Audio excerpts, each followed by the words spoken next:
Tapi istilahnya memang namanya sholat torek. Sholat torek ini sembah cipta.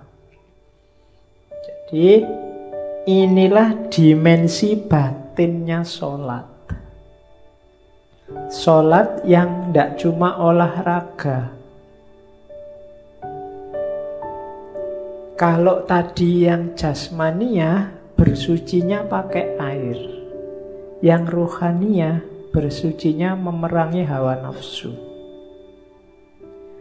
Kenapa banyak orang mengeluh susah sholat khusyuk? Karena belum bersuci. Masih penuh hasrat, penuh ambisi, penuh hawa nafsu, apalagi yang jelek-jelek. Konsentrasi mesti susah. Batinmu masih rame, urusannya masih banyak. Urusan macam-macam dunia ngantri di dalam sini semuanya. Susah sholat khusyuk. Lagi enak-enak sholat ini muncul semua satu demi satu. Saya pingin khusyuk, nggak pingin inget-inget ini, nggak pingin inget-inget ini. Yo, ketika nggak pingin itu muncul satu-satu. Jadi belum bersuci, sucikan dulu. Buang semua yang duniawi, apalagi yang sifatnya hawa nafsu. Saya lupa mendengar apa membaca di mana. Itulah antara lain makna gerakan takbiratul ihram yang mengangkat dua tangan sejajar pundak atau sejajar telinga. Itu semacam isyarat semua yang di luar hubungannya sama Allah minggir. Minggirlah. Begitu katanya. Assalamualaikum warahmatullahi wabarakatuh. Sholat tanpa kesadaran tidak akan ada nilainya. Kenapa kamu sholat terpaksa? Pak, saya kan Islam. Jadi sholat aja terpaksa. Resiko Pak jadi orang Islam. Sholatnya resiko. Bukan karena kesadaran. Ada orang bilang sholat itu ya jangan kewajiban, tapi kebutuhan. Belum, pertama-tama bukan kebutuhan, tapi kesadaran. Kesadaran itu berarti hatimu seneng, diperintah, condong, dan rela. Kalau kebutuhan itu kadang-kadang tidak rela ya, karena butuh aja. Tapi kalau hatinya rela itu tidak butuh pun mau. Tidak ada manfaatnya pun, ayo tidak masalah. Itu berarti rela. Terus, perintah hati itu yang saya turutinya. Selain itu tidak ada yang saya patuhi perintahnya. Bukankah kita sesama mayat? Mengapa seseorang memerintah orang lain? Manusia itu sama satu dengan yang lain. Sama-sama tidak mengetahui siapa yang sukma itu. Yang disembah itu hanya namanya saja. Meskipun demikian, ia bersikap sombong dan merasa berkuasa memerintah sesama bangkai. Ini kayak sesi Tejenar. Dulu saya bilang sesi Tejenar itu dibalik. Hidup yang sejati itu besok. Hari ini itu kematian, kesengsaraan dan kematian. Mungkin bisa dibandingkan dengan filsafatnya Buddhisme. Jadi hidup itu isinya penuh kesulitan, kesengsaraan, dan kematian.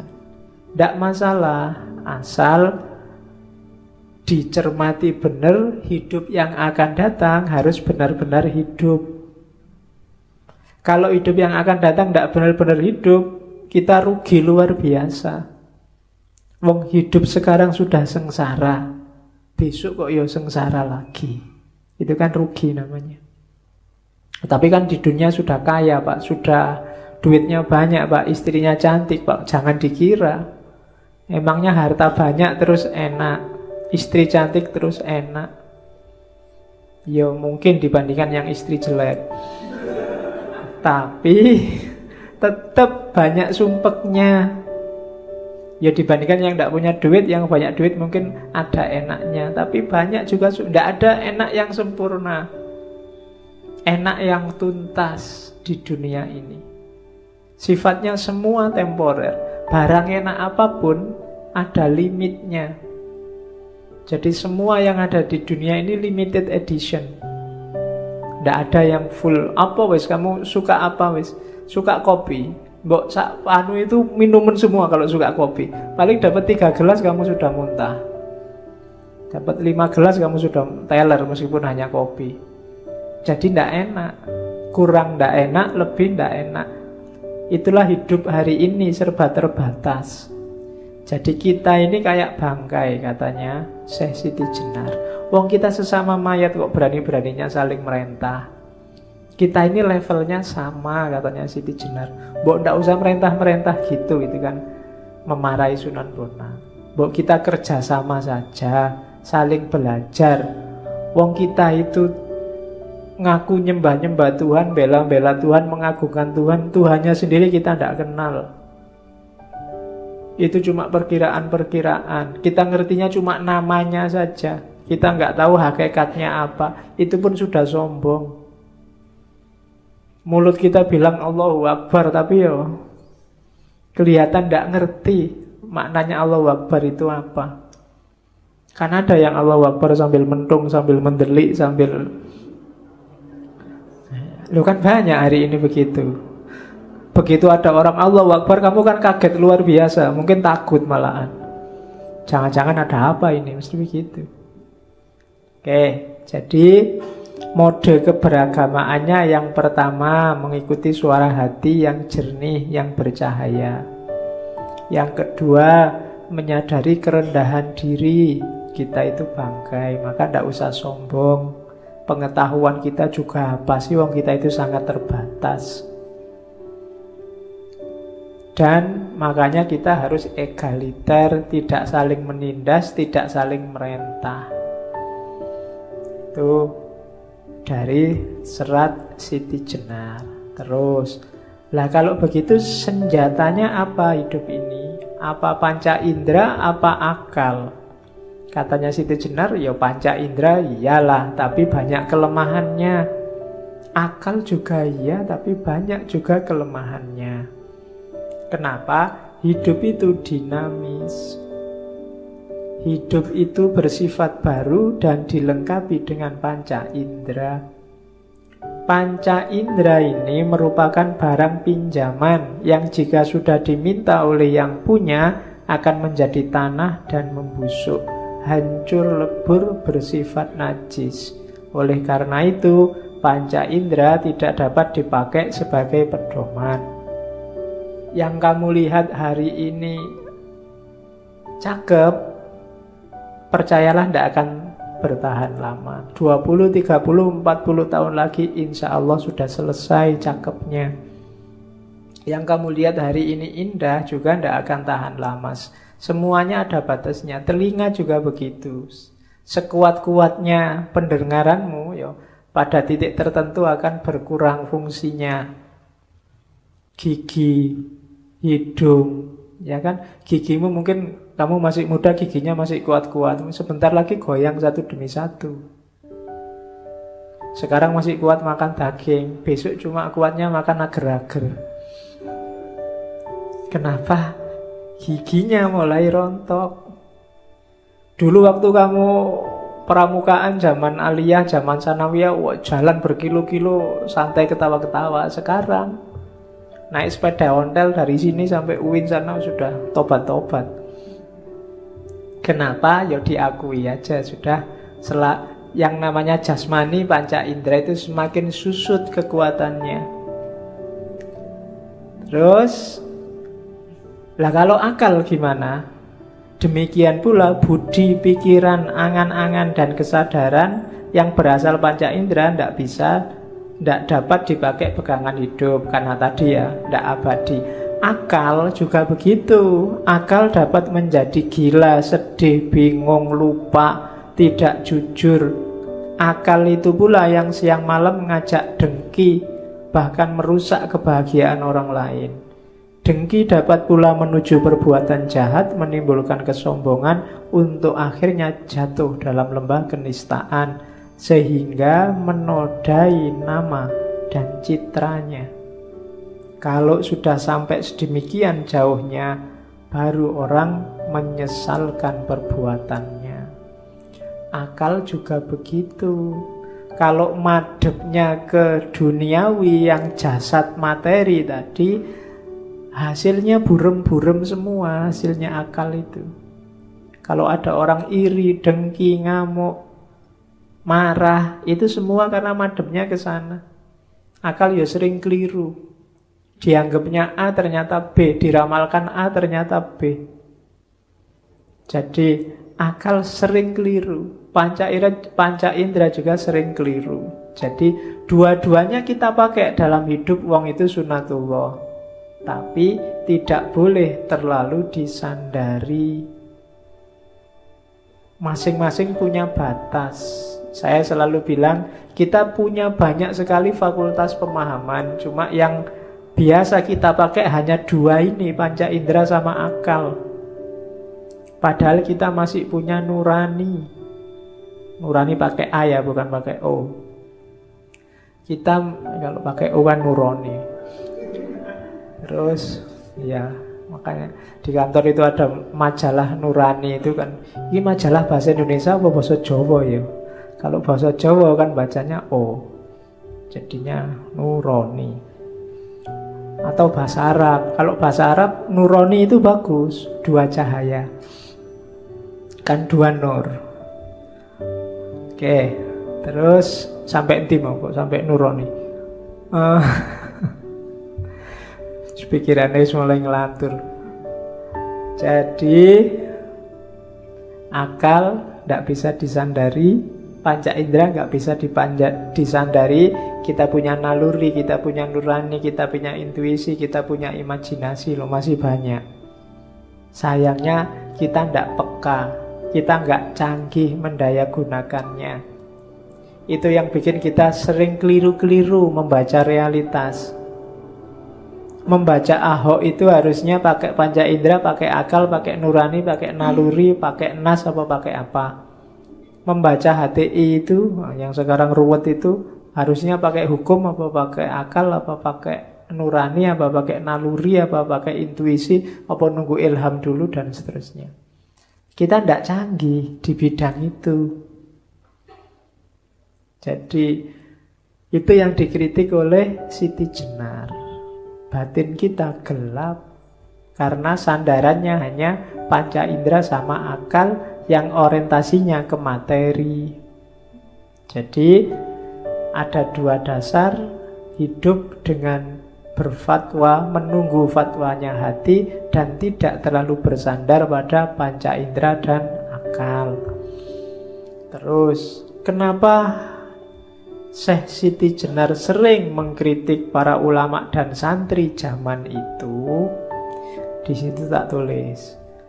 Karena ulama dan santri zaman itu, katanya Siti Jenar, bukan saya loh ya, lebih banyak fokus hanya pada syariah. Syariah ajaran agama, bukan syariah usuluddin adab dakwah. Jadi hanya fokus pada syariah lahir, atau ya pakai istilah sembah raga. Orang disebut baik kalau aktivitas lahiriahnya kelihatan baik, sudah cocok sama syariat. Kalau naik motor kok ndak pegangan tangan, alhamdulillah itu berarti naik motornya syar'i. Tuh kan ndak boleh pegang tangan. Kan begitu pedomannya, syariatnya kan begitu.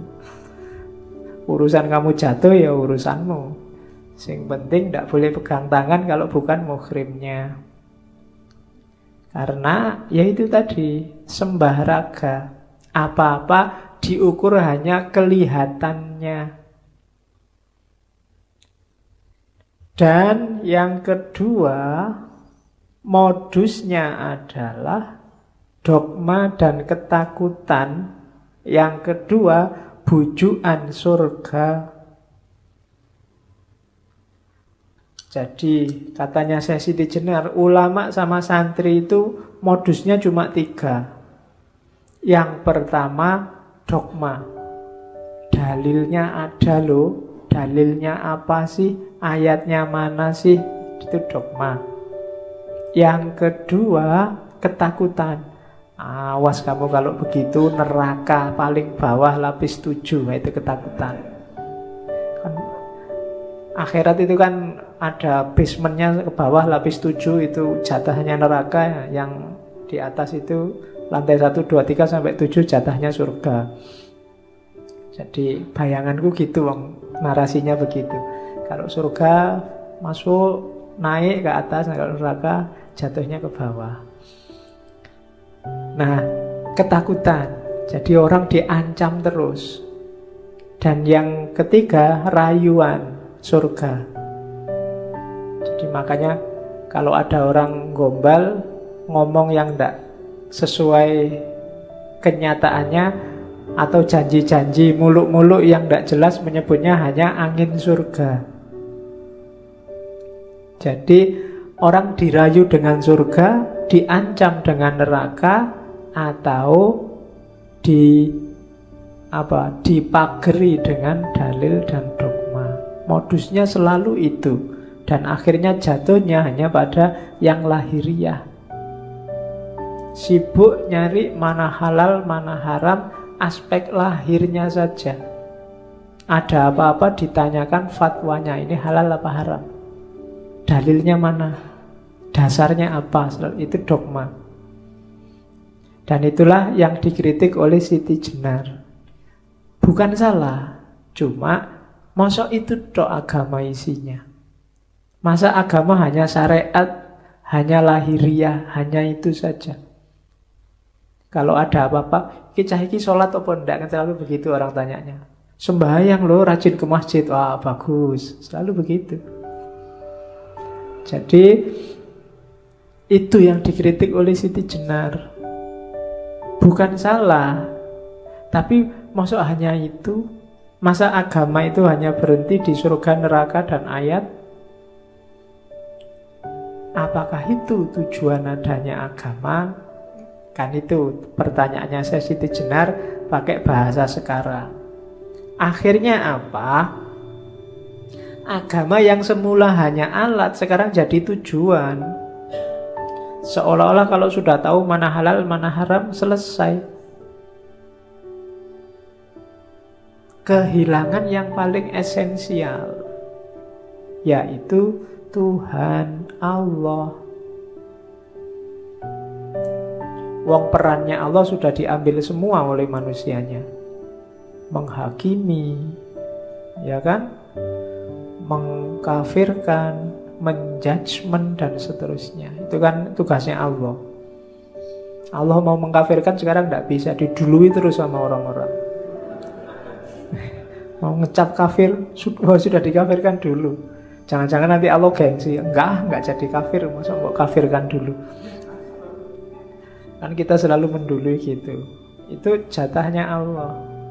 Dan kenapa kok kita ambil jatahnya Allah? Karena Allah ternyata tidak masuk dalam semesta urusan agama kita. Tidak masuk dalam pertimbangan keputusan kita. Yang kita cari hanya ayat dan dalilnya. Nanti itu yang oleh Muhammad Arkun dulu disebut takdisul afkar ad-diniyah, sakralisasi pemikiran keagamaan. Yang kita sakralkan bukan agamanya, tapi pikiran kita terhadap agama. Yang kita sucikan ternyata bukan Al-Qur'annya, tapi tafsir kita. Itu yang disebut takdisul afkar. Yang kita sembah-sembah, kita dewa-dewakan tafsir kita. Buktinya apa? Kita merasa tafsir kita pasti benar, tidak mungkin keliru. Pemahaman kita mesti yang paling benar. Nah, itu berarti pikiran kita yang kita sakralkan. Tidak mungkin keliru, itu kan berarti sakral. Jadi ternyata dalam agama kita mensakralkan diri kita sendiri. Nah, itu yang dikritik oleh Siti Jenar. Jadi harusnya kan beragama tadi loh, membersihkan batin, hati, sehingga jernih, tidak terlalu bergantung pada panca indera dan akal. Panca indera itu kan yang lihat yang fisik-fisik tadi, yang syariah tadi.